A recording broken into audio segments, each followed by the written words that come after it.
하나님 말씀은 사도행전 2장 1절에서 21절 말씀입니다. 사도행전 2장 1절에서 21절까지입니다. 신약 187페이지부터입니다.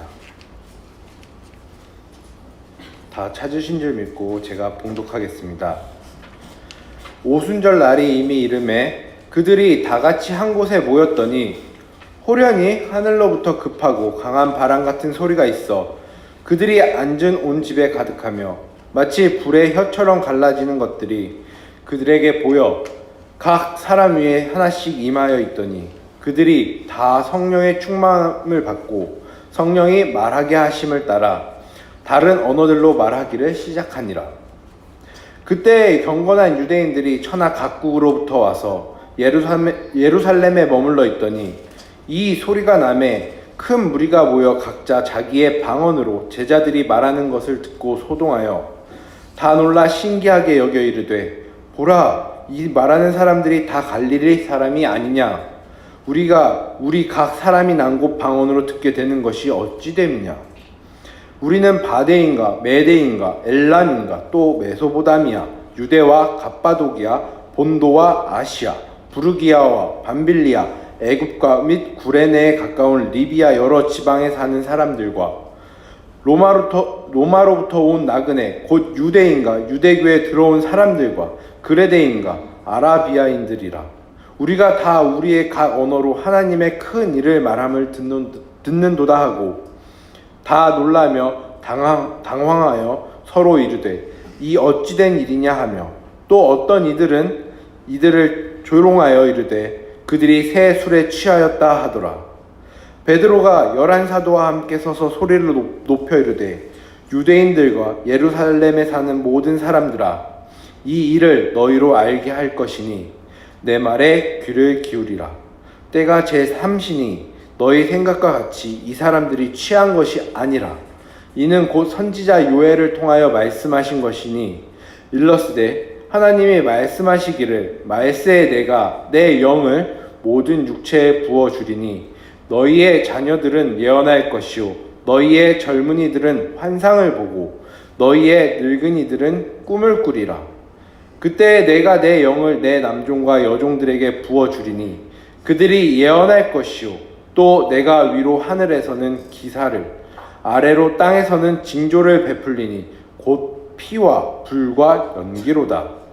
주의 크고 영화로운 날이 이르기 전에 해가 변하여 어두워지고 달이 변하여 피가 되리라. 누구든지 주의 이름을 부르는 자는 구원을 받으리라 하였느니라. 아멘.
의의 주님 마른 자는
하나님 아버지와 주 예수 그리스도로부터 오는 은혜와 평강이 이 자리에 계신 여러분들과 함께 하시기 바랍니다.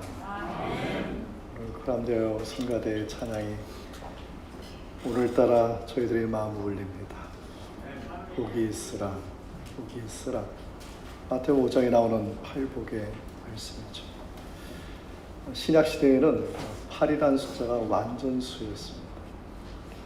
그래서 마태복음 5장에 나오는 팔복이 구복이 아니냐 뭐 이런 얘기도 있는데, 팔복이라 하는 얘기는 완전수가 8이기 때문에 완전한 복을 받아라. 하늘의 상이 큽니다. 사랑하는 성도들 여러분들, 힘들고 어려운 상황이었다 할지라도 주님이 저와 여러분이 향한 완전한 복이, 하늘의 큰 상이 있음을 믿고 힘을 내시는 일을 주님의 이름으로 축원드립니다. 오늘 본문의 말씀은 미국의 18대 대통령을 지닌 앤드류 존슨 대통령의 이야기로부터 시작드리고자 합니다. 이분은 워낙 가난하게 살아서 정규 교육도 받지 못했습니다. 그래서 또 가나다에서 양복점 점원으로 재봉 기술을 익혔습니다. 18살 되던 해에 그때 이제 구두 수성공의 딸과 함께 결혼했는데 그가 그 딸과 함께 교회를 처음 나가기 시작했습니다. 18살 될 때까지도 글을 몰랐습니다. 교회를 가니 성경을 읽으니 성경을 보기 때문에 글을 배워야 되겠습니다. 18살 때 글을 배우기 시작했습니다. 그는 열심히 성경을 읽고 그리고 좋은 책들을 읽으면서 지식을 축적하였고 그래서 그 나이가 40이 됐을 때에는 달병가 명필가로 유명한 사람이 되었습니다. 마침내 미국의 17대 대통령이 되었고 그가 대통령 되었을 때 러시아 재정이 워낙 열악한 상황이어서 북미에 있는 알래스카를 미국에 팔 것을 제안하였습니다. 미국의 대통령인 앤드류 존슨 대통령 1876년에 그 어마어마한 그 알래스카 땅을 720만 불에 사들였습니다. 그 평당 계산하니까 약 1224평당 200원에 샀습니다. 엄청 싸게 산 거죠. 그런데 미국에서는 이건 실패한 거래다 라고 하면서 그가 대통령 임기 내내 공격을 받고 비난을 받았습니다. 그런데 그 알래스카 땅이 참 좋은 땅이라고 판명된 것이 30년 지나서 천연자원, 풍부한 천연자원과 풍부한 어장이 발견되면서 앤드류 존슨 대통령의 결정이 최고의 결정임이 판명이 되었습니다. 그로 말미암아 미국은 가장 잘 사는 나라가 되었습니다. 오늘 본문의 말씀 바로 이런 의미가 있습니다. 오늘 본문에 나온 제자들 아무런 힘도 없고 연약한 사람들이었습니다. 그런데 그들이 이 사도행전의 말씀을 지나면서 어떠한 사람이 되냐면 세상에 영향을 주는 사람이 되고 그들을 통해서 300년 후에는 전 세계가 예수를 믿게 되는 세상을 변화시키는 사람들이 되었다는 것입니다. 초대교회의 태동과 함께 예루살렘에 있었던 오늘 본문의 최초의 그리스도인들이죠. 그 제자들의 그 모습을 통해서 오늘 이 시간 우리의 믿음이 어떠한 믿음이 되어야 될지 말씀을 통해서 함께 묵상하고자 합니다. 첫째로 초대교회의 태동을 만든 최초의 그리스도인들은 무엇을 했느냐? 기도하였습니다. 오늘 본문의 1절의 말씀 우리 함께 읽겠습니다. 오순절 날이 이미 이름에 그들이 다 같이 한 곳에 모였더니 예수님의 제자들, 최초의 그리스도인들은 오순절 날에 한 곳에 모였습니다. 그 이유는 예수님께서 명령하셨고 약속하셨기 때문입니다. 요한복음 저희가 말씀을 계속 보았습니다만 요한복음 14장에 고별 설교가 나옵니다. 예수님께서 제자들과 최후의 만찬을 하시고 제자들과 이제 이별하시는 설교를 했는데 그 설교에서 무엇을 약속했냐면 성령을 보내주실 것을 약속하셨습니다. 요한복음 14장 26절의 말씀 우리 함께 읽어보겠습니다. 보혜사 곧 아버지께서 내 이름으로 보내실 성령 그가 너희에게 모든 것을 가르치고 내가 너희에게 말한 모든 것을 생각나게 하리라. 아멘. 그리고 나서 예수님께서 십자가의 길을 걸어가시고 십자가에서 죽으시고 장사된 지 3일 만에 다시 부활하셨습니다. 부활하시고 나서 40일 동안 제자들에게 보여주셨는데 고린도전서 15장 6절에 보면 40일 동안 500여 명의 많은 사람들에게 예수님이 부활하신 그 몸을 보여주셨다고 말씀하십니다. 그리고 나서 예수님께서 하늘로 이제 승천하시죠. 승천하기 전에 예수님께서 또 마지막 제자들에게 당부한 말씀, 명령한 말씀이 누가복음 24장 49절의 말씀입니다. 우리 말씀을 함께 읽어보겠습니다. 볼지어다 내가 내 아버지께서 약속하신 것을 너희에게 보내리니 너희는 위로부터 능력으로 입혀질 때까지 이 성에 머물라 하시니라. 아멘. 당시의 제자들에게 예수님은 예루살렘을 떠나지 말라고 했습니다. 그런데 예루살렘을 떠날 상황이었습니다. 왜냐하면 예수님을 따랐다는 이 죄목이 제자들에게 붙었고, 제자들은 고위 종교인들과 관료들과 군병들에게 언제든지 잡혀서 곤욕을 당할 수밖에 없는 상황이었습니다. 그런데도 예수님의 제자들, 최초의 그리스도인들은 도망가지 않았어요. 떠나가지 않았습니다. 왜 그렇습니까? 예수님께서 말씀하셨기 때문입니다.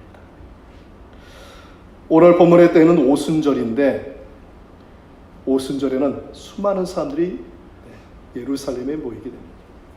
유대인의 명절이 6월절인데 6월절 잘 아시죠? 애굽을 나온 이스라엘 백성들이 그 애굽을 탈출한 것을, 해방한 것을 기념해서 6월절을 보내고, 그 6월절 절기가 끝나고 7주가 있다가 7주에 49, 그 다음날 50일째 되는 날, 그날이 오순절입니다. 그래서 그날을 오순절로 지키는데, 이 오순절에 무엇을 드렸냐면 가나안 땅에서 수확한 첫 번째 밀을 하나님께 드리는 것이었습니다. 이 절기를 지키기 위해서 역사가 요세푸스의 기록에 의하면 유대인들이 예루살렘에 얼마나 모였느냐면은 대략 200만 명 이상이 모였다는 것입니다. 여러분, 예루살렘이 얼마나 할 것 같습니까? 네, 엄청 작습니다.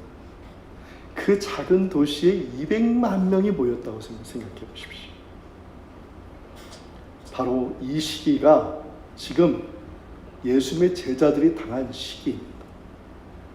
예수님의 제자들은 도망갈 수도 있고 아니면 숨을 수도 있습니다. 왜냐하면 그 많은 사람들이 왔을 때 도망가는 게 기회거든요. 그렇지 않습니까? 그런데도 불구하고 초대교회에 태동시킨 이 처음의 그리스도인들은 끝까지 기도하였다는 것입니다.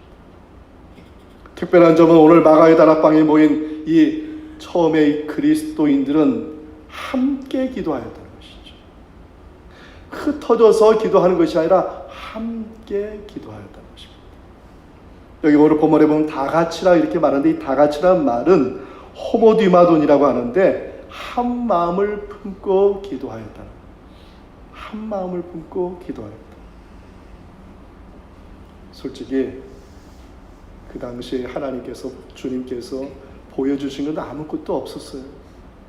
오히려 밖에는 시끄러웠습니다. 200만이나 되는 사람들이 예루살렘에 오가지고 얼마나 시끄럽겠습니까? 그 작은 도시에. 또 언제든지 자기 잡힐 수 있다는 그 압박감이 있었습니다. 그러니까 기도를 하도 언제까지 기도해야 될지 모르는. 여러분, 말씀을 믿으라고 하면 뭐라고 생각합니까? 이거 언제까지 믿어야 돼? 기도하라고 하면 기도해 보십시오. 오늘 이거 언제까지 기도해야 돼? 오늘 그리스도인들의 마음이 다 이런 마음이고, 지금 2000년 전에 지금 초대교회의 그리스도인, 처음 그리스도인들이 똑같은 마음이었다는 것입니다. 그럼에도 불구하고 전혀 흔들리지 않고 한 곳에 모여서 한 마음을 품고 기도하였습니다. 어떤 마음이었을까? 초대교회의 그리스도인들은 그냥 그리스도인들이 되지 않았습니다. 훈련을 받고 그리스도인이 되었습니다. 세례교육이라고 하죠.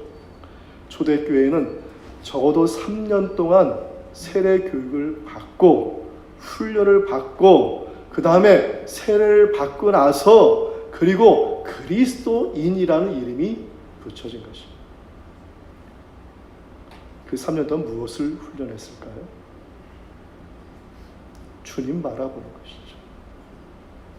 그 당시 초대교회 교인들은 대부분이 노예였습니다. 열악한 사람들이었습니다. 예수님 믿고 살아보라고 그들에게 던졌을 때 그들은 정말 광야를 걷는 기분이었어요. 아무도 도와줄 수 없는 그 상황 속에서 예수 믿고 기도해보라고, 말씀 붙잡고 해보라고. 근데 3년 동안 그들은 말씀을 붙잡고 기도할 때 놀라운 주님의 은혜를 경험하게 되었다는 것이죠. 저는 이 자리에 계신 여러분에게 감히 말씀드립니다. 광야 같은 인생길에 있습니까? 오늘 본문의 말씀을 통해서 권면합니다. 말씀을 붙잡기를 축원드립니다. 기도하시기를 축원드립니다. 광야 같은 그 초대교회의 그 성도들은 더 열악한 가운데서도 골방에 들어가서 기도하고 모여서 기도할 때 놀라운 그 하나님의 은혜를 경험하고 그들은 절대로 넘어지지도 않고 쓰러지지 않았다는 것이죠. 이 자리에 계신 여러분에게 이러한 은총이 함께하기를 축원드립니다. 복음송이죠. 찬양 중에 잘 부르는 찬양이 있습니다. 기도하자 우리 마음 아파요. 제가 좀 음이 틀려도 이해해 주시기 바랍니다. 기도하자 우리 마음 아파요. 기도하자 우리 마음 아파요.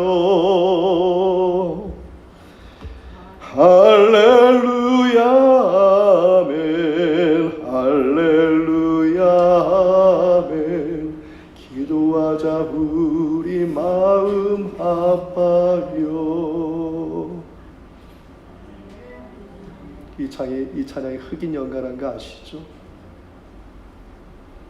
미국에서 노예 생활하고 핍박받고 그럴 때 부른 노래입니다.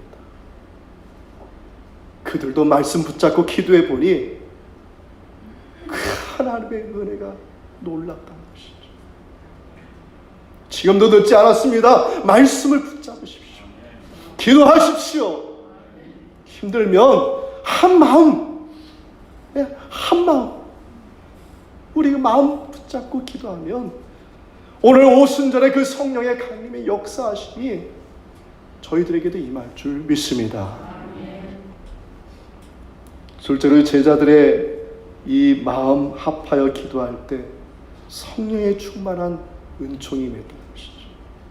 기도하니까 성령 충만한 사람들이 되었어요. 오늘 본문의 4절의 말씀 우리 함께 읽겠습니다.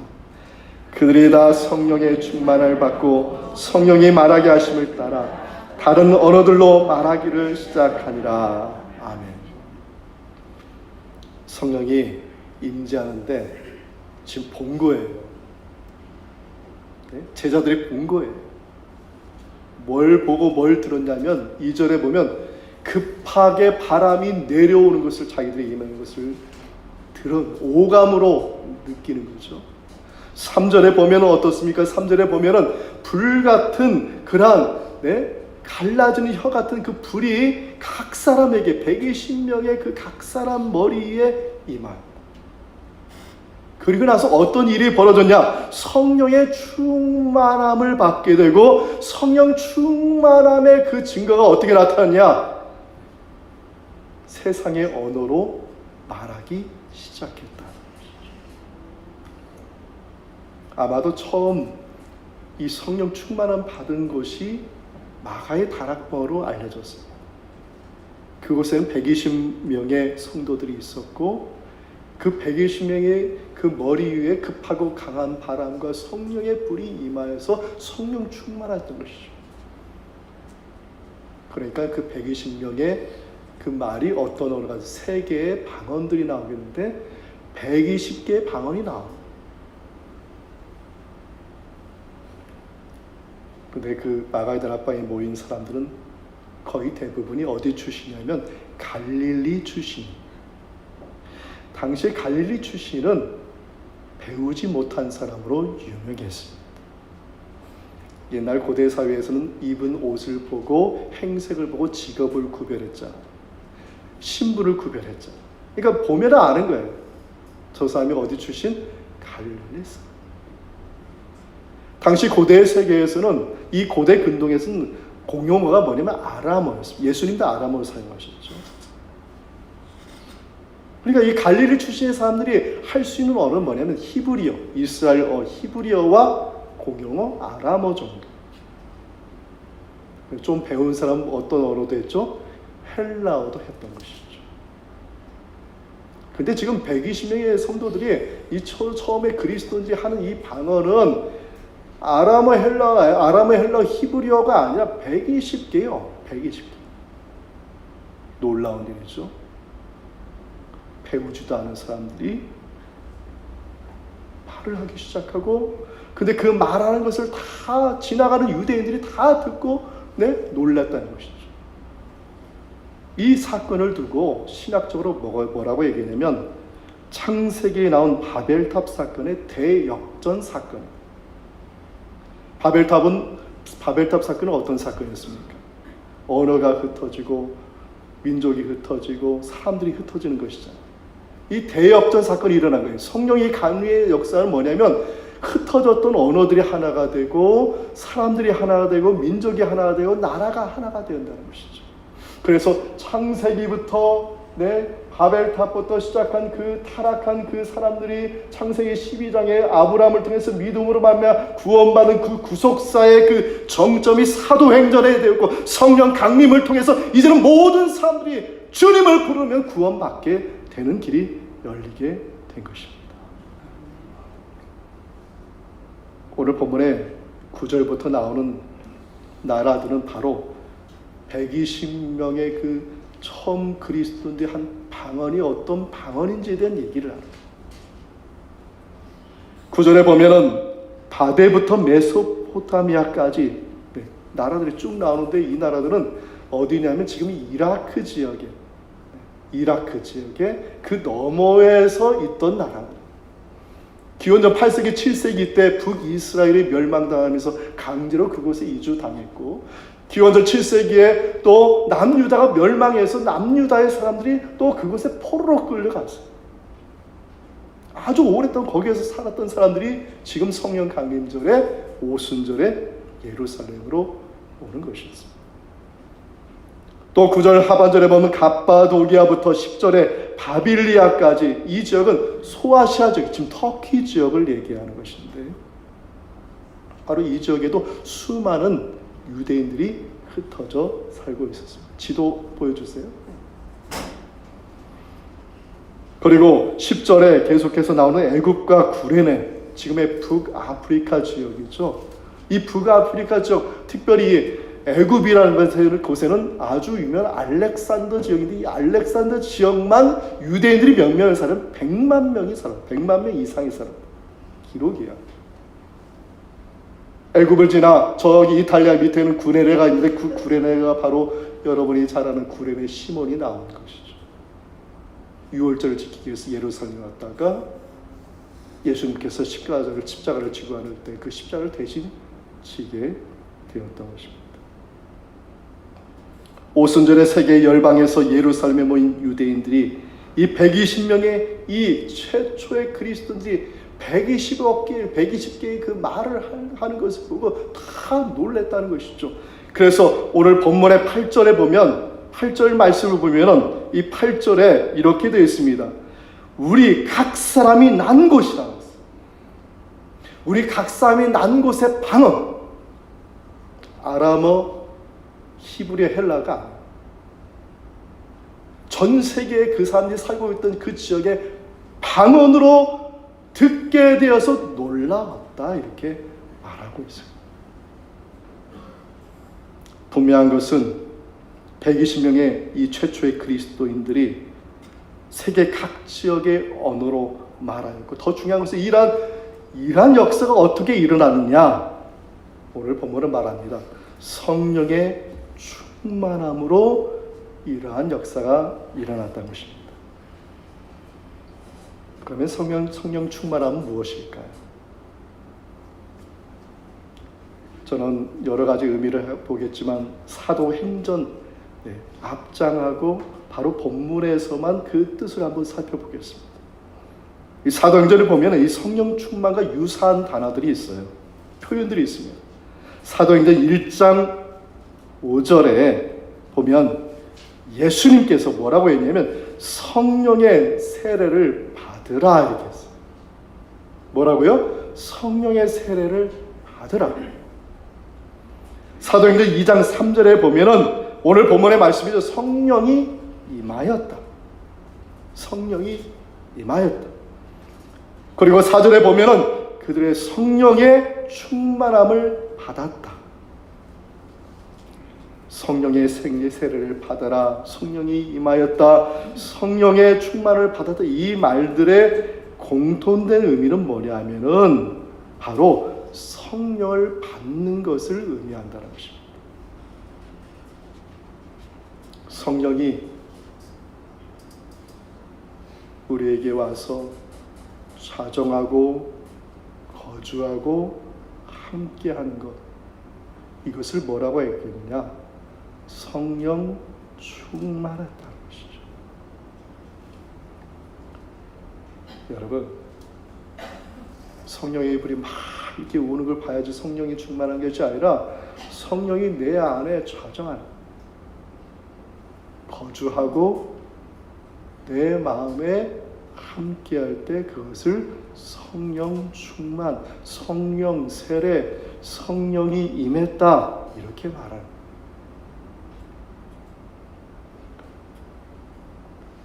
여러분 마음에 지금 성령님이 계십니까? 자신감이 없으세요? 여러분 마음에 성령이 계십니까?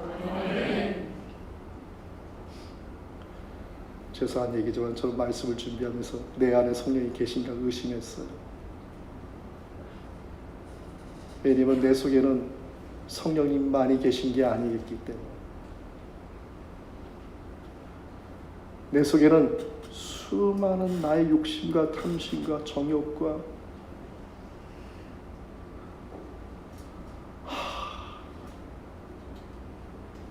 내 안에는 성령님만 계신 게 아니라 아니 성령님도 안 계시죠.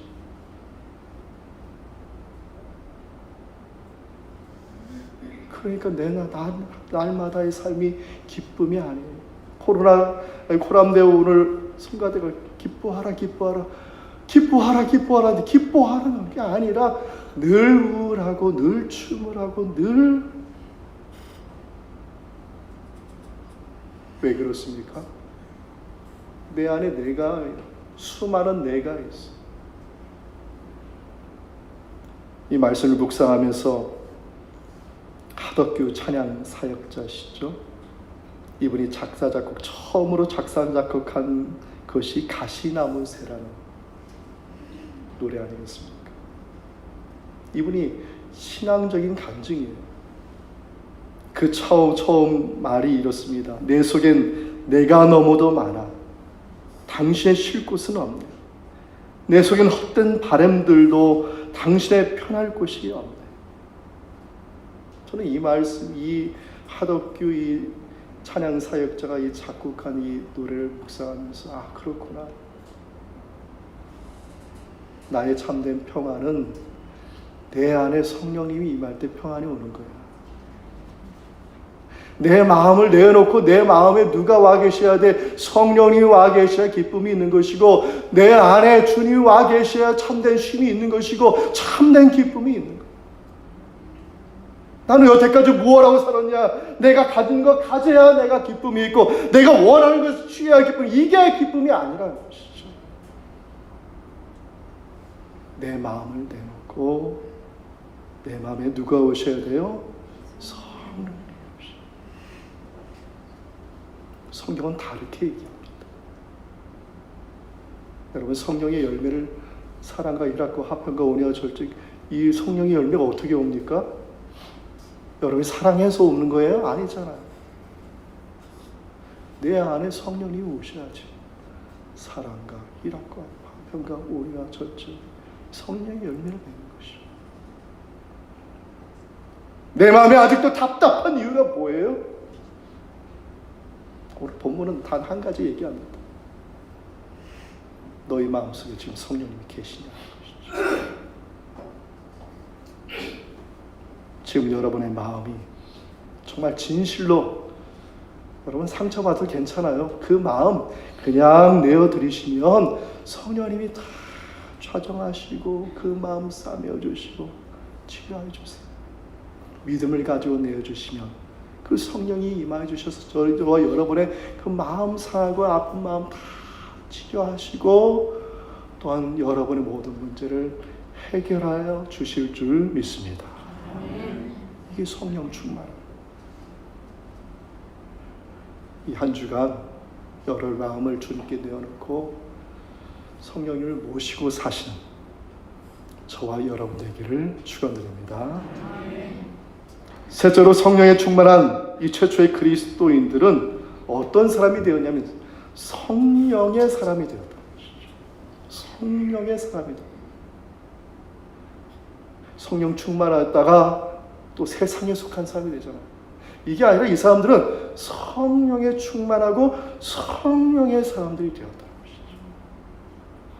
오늘 본문에 다 읽을 수 없지만 14절의 말씀, 우리 함께 읽어보겠습니다. 베드로가 11 사도와 함께 서서 소리를 높여 이르되 유대인들과 예루살렘에 사는 모든 사람들아, 이 일을 너희로 알게 할 것이니 내 말에 귀를 기울이라. 아멘. 이 120명의 이 최초의 그리스도인들이 120개의 말로 방어를 하니까 사람들이, 유대인들이 두 가지 반응을 내놨어요. 하나는 뭐냐면 그 방언에서 자기들에게 하는 하나님 놀라운 일을 발견하고 하나님께 감사와 찬양을 드리는 사람이 있는가 하면, 또 한쪽에서는 저 사람들은 세술에 취했다. 이 세술이라는 것은 달콤한 포도주를 얘기하는 거예요. 묵은 포도주. 그러니까 알코올 도수가 높으니까 쉽게 취했다는 것이죠. 조롱하는 것이죠. 그래서 베드로와 11사람 일제히 일어나서 소리쳤죠. 그 중에 베드로가 힘있게 말하죠. 지금이 술 취할 때냐? 지금이 오전 9시밖에 안 됐는데 지금이 술 취할 때냐? 그러면서 그의 입에서 요에서 말씀을 해석해 주게 됩니다. 많은 신학자들은 이 베드로가 일어났을 때, 일어나서 설교할 때는 적어도 마가의 다락방은 아니라고 얘기를 합니다. 왜냐하면 사도행전 2장 41절에 보면 세례를 받은 사람이 이 말씀을 듣고, 베드로가 요엘서를 설명하고 그 다음에 계속해서 설교를 할 때, 그래서 이 설교를 듣고 유대인들이 회개하고 그래서 세례를 받는데 3,000명이나 세례를 받게 되거든요. 근데 이 3,000명이나 세례를 받을 수 있는 장소는 예루살렘 안에서 한 곳이에요. 가장 넓은 곳. 그것은 성전에 있는 성전뜰이었어요. 다시 말해서 이런 것이죠. 마가의 다락방에서 120명의 최초의 그리스도인 성령 충만을 받고 그 뜨거운 그 은혜에 가만히 있지 못하고 밖으로 다 쏟아져 나가면서 뭐냐면 방언을 얘기하니까 길을 지나던 온 세계에서 온 유대인들이 그 소리를 듣고 자기들이 놀라운 그 하나님의 일을 들으면서 그들을 쫓아간 것이죠. 그 120명의 그 성도들이 어디였냐면 성전뜰로 간 것이죠. 왜 그러냐면 공식적인 성령이 임하는 것은 성전이었기 때문에. 그곳에서 계속해서 120 성도들이 그 성전뜰에서 기도하고 있으니까 그곳은 또 더 많은 유대인들이 성전에 제사 드리고 기도하러 왔던 것이죠. 그 사람들이 120명이 방언하고 120개의 언어로 얘기하니까 다들 놀란 거예요.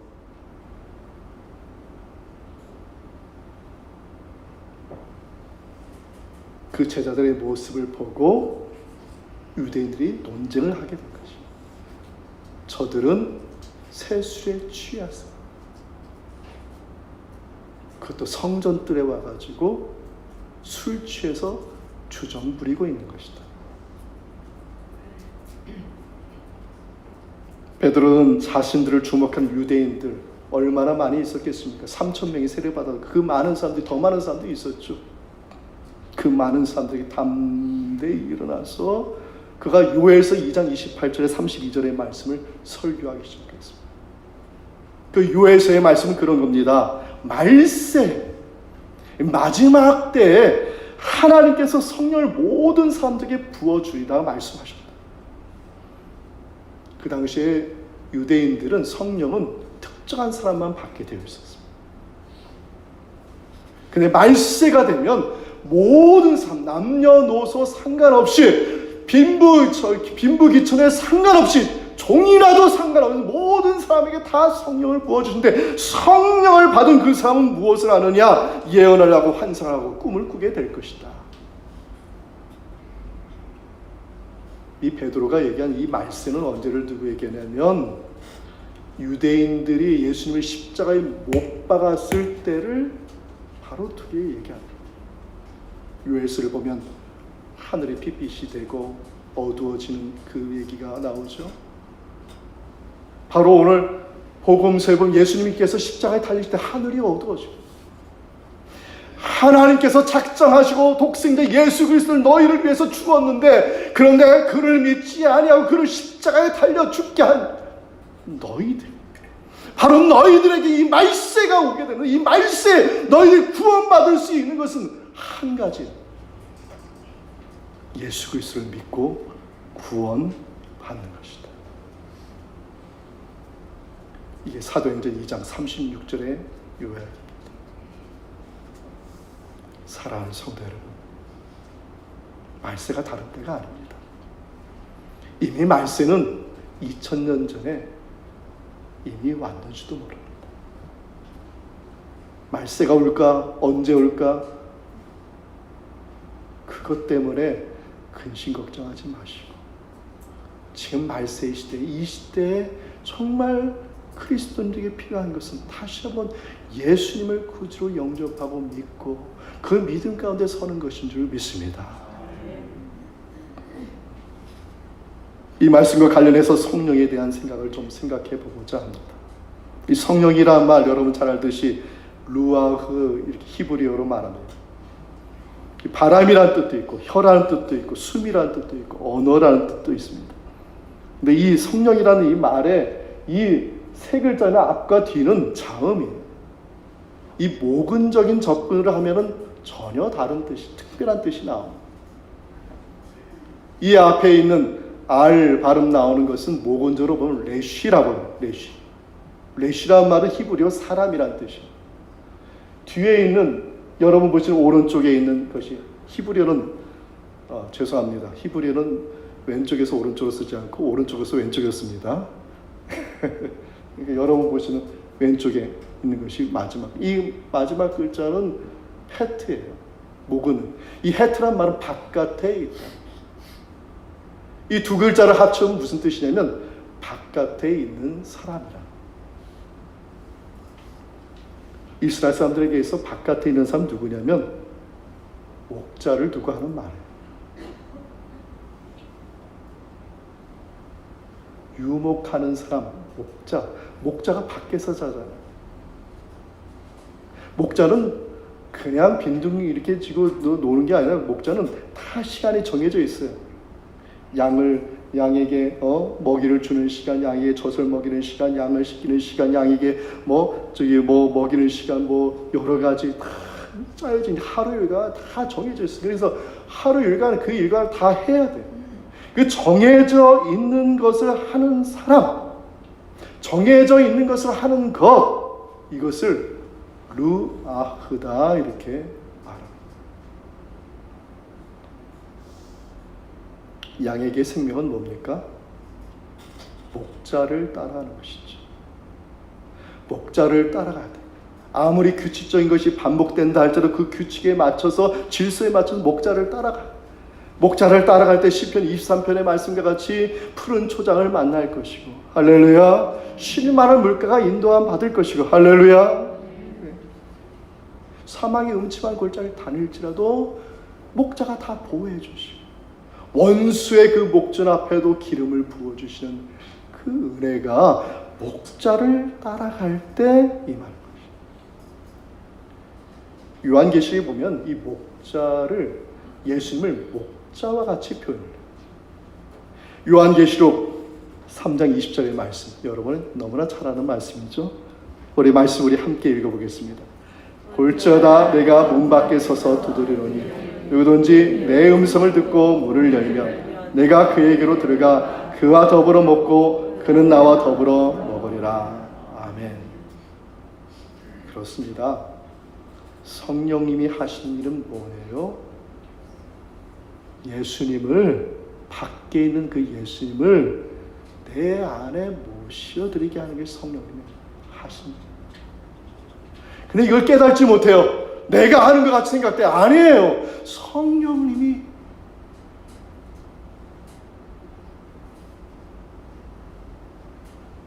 사망 권세를 이기신 그 예수님께서 내 안에 오기를 원하시는데, 그 내 안에 원하시기를 원하시는데 내 안에 누가 작동해? 성령님이 마음의 문을 열고 성령님께서 사망 권세를 이기신 그 부활하신 그 예수님, 그 예수님을 내 안에 모시고 살게 하는 것이다. 내가 사는 것 불안하고 힘들죠. 걱정되고 근심되는 거 많죠. 이거 하면 두렵고 저거 하면 두렵죠. 사랑하는 성도 여러분, 성령의 사람이 되기를 축원드립니다. 성령의 사람은 늘 주님을 모시고 살아요. 주님이 내 안에 계시고 나를 통치하시고 나를 인도하시는 거예요. 주님이 내 안에 계시기 때문에 두려울 것이 없어요. 사망 권세도 두려울 것이 없어요. 할렐루야. 내 삶의 원수가 나타나서 두려워할 것이 없어요. 내 안에 주님이 계십니다. 이 자리에 계신 여러분에게, 여러분 모두가 성령 충만하여서 성령의 사람이 되어서 하나님께 영광 돌리는 저와 여러분 되기를 축원드립니다. 말씀을 준비하다가 보니 짧은 예화를 보았습니다. 제목은 겉과 속이 다른 광고라는 예화입니다. 어떤 사람이 길을 가다가 온천 광고를 봤어요. 근데 온천 광고에 뭐라고 쓰여있냐면 피부병의 특효약. 온천이 피부병의 특효니까 피부병의 특효라고 아주 크게 썼어요. 오늘 온천에 가서 한번 씻어볼까 하고 그 온천 광고를 따라서 그 온천하는 곳에 갔어요. 그 온천을 광고한 그곳에 그 건물의 입구에 딱 가니까 그 입구에 딱 뭐라고 쓰여있냐면 이렇게 쓰여져 있다고 합니다. 피부병 환자 절대 출입 금지.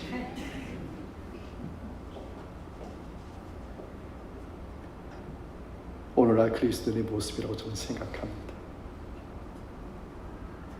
예수님을 믿는다고 하면서 예수님을 마음에 들이지 않고 살지 않습니까?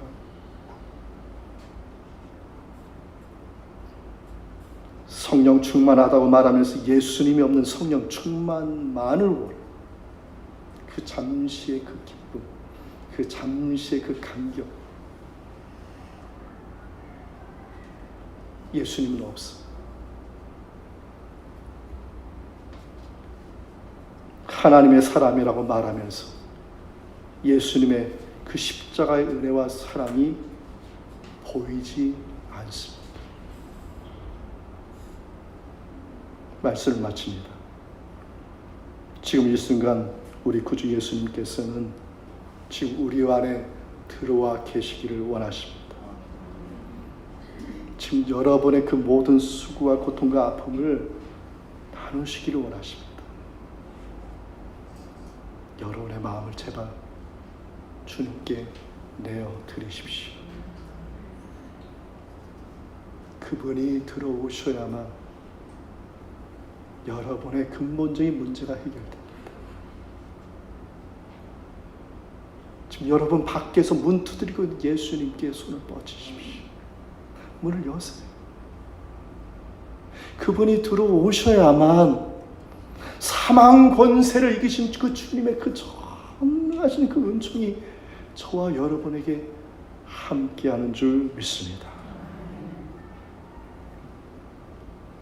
마지막으로 기도합시다. 기도하세요. 말씀의 그 뜻이 완전히 이루어질 땐 모르지만 끝까지 말씀 붙잡고 기도합시다. 언제까지 기도할지 몰라요. 그러나 끝까지 오순절에 그 정말 모든 것이 다 채워질 때까지, 그때까지도 하나님께서 성령을 보내주지 않는, 완전히 오순절이 가득 찼을 때, 충만했을 때 성령님을 보내주시면 하지.